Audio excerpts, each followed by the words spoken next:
and today, first things of all, how do you like our new intro? We thought we would put a new intro for the channel and put it right in the last part of Rave, so we can make it look like a great ending.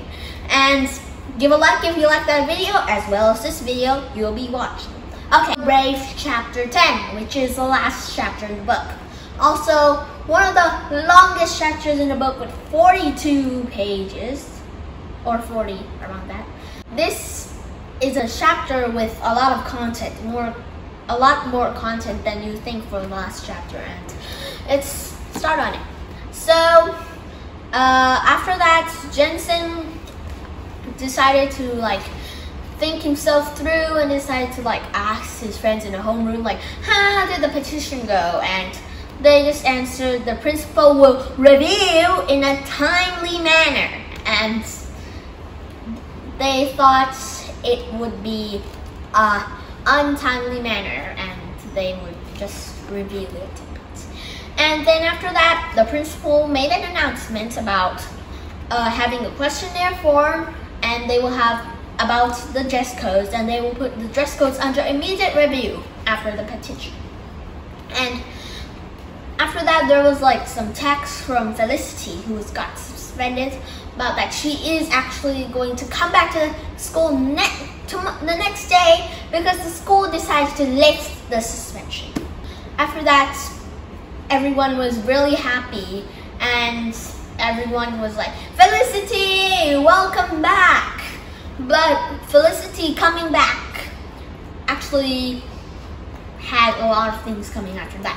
One is final exams were coming up, so everyone was busy too much trying not to fail to gossip about anything, and everything got pretty much back to normal.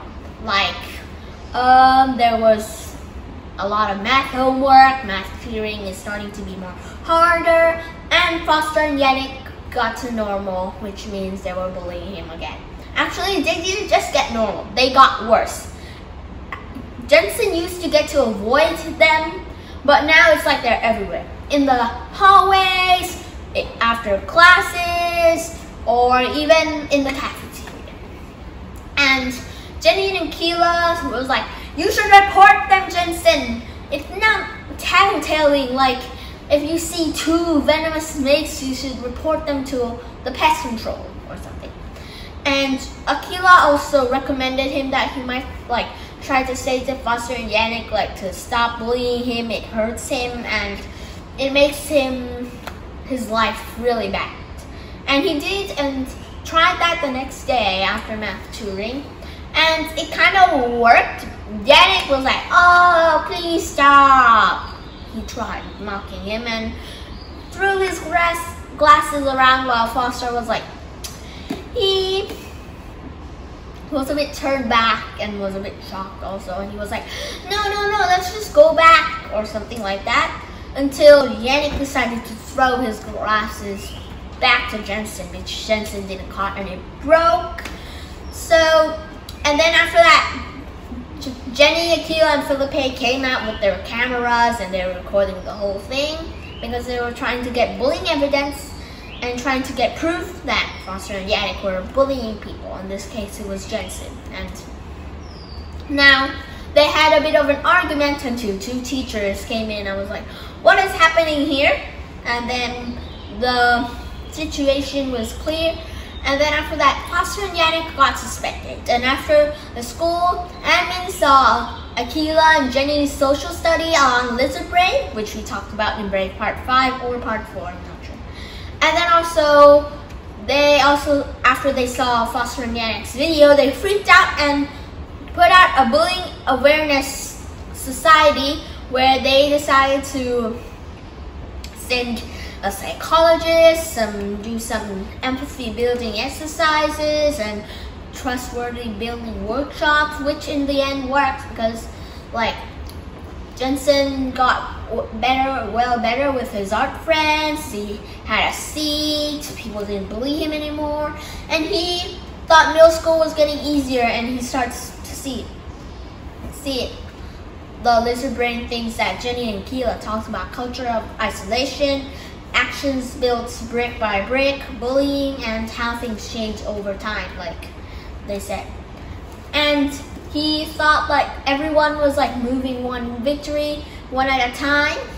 And also, in the end of the book, when Jensen noticed Foster is back and he seems different, which I talked a bit about in the culture of isolation, because Foster, when he didn't came back, he got bullied because he used to bully people, and that's maybe normal. And Yannick wasn't back, and after that he started to be alone more. And this is a quote from the book, which is from Fighter by Ina Cruz, and she writes, "It's easy to grow bitter, to retreat to yourself after being rejected. It's scary to keep reaching out, to keep extending your hands after so many would not take it, and sometimes even push it away. But that's what courage is, never being afraid, but being afraid and doing it anyways. To keep reaching out to the world that would not have you and saying, let's be friends, because we are all stronger when we look out for one another. We just have to have the courage to do so." And then the book ends with Jensen talking to Foster like, "Hi, is it okay if I sit here?" The end. Also, from the last quote, I can also put a connection to with another book I read, which was a book called Numbers of Stars by Louis Lowry, which actually got awards by the book too. This book was about Denmark during the German occupation in World War II, which talks about a lot about bravery, what courage is, how does it come up. And maybe you'll try to read it, maybe I'll do a book about it later, but it's a bit long, so let me see about that. Bye!